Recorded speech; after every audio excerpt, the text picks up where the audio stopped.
When Jesus first taught on forgiveness, Peter went to him and said, Rabbi, how many times should I forgive someone? 7 times?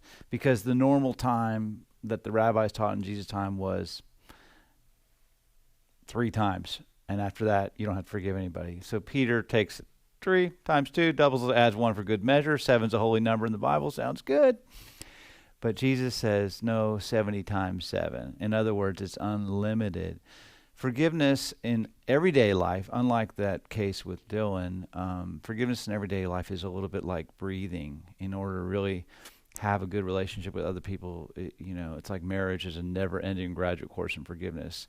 So if you keep track of breathing, it's a little bit difficult, and we have to be able to keep breathing in our relationships. So we always have to be forgiving.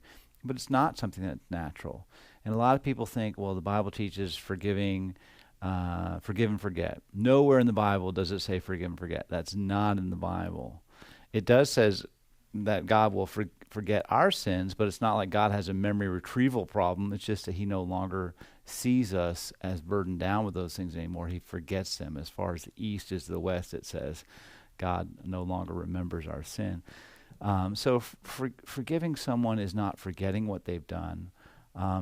Forgiving someone is not excusing someone either. We excuse 8-year-old boys for making sounds that 8-year-old boys make. We excuse someone when they're in a hurry and they have an expectant, wife about to deliver a baby. We excuse them, but it does not mean tolerating bad behavior.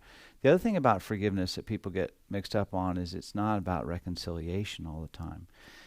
I don't think that woman who did that remarkable act of forgiving Dylan is going to be sending him Christmas cards or even having him over for dinner or anything. Obviously, he's going to be in jail or put to death, whatever happens. But it's not always about reconciliation. Sometimes it means just moving on and letting go of that bitterness and hate, because eventually that bitterness and hate will eat us up inside, and we become the prisoner of that own hate. It's that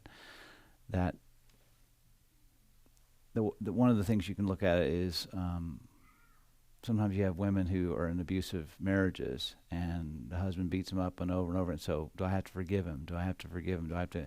And sometimes in those cases, and almost always in those cases, forgiveness does not mean reconciliation. Forgiveness means, as Jesus said, wipe the dust off your feet and moving on, and not putting yourself in harm's way again.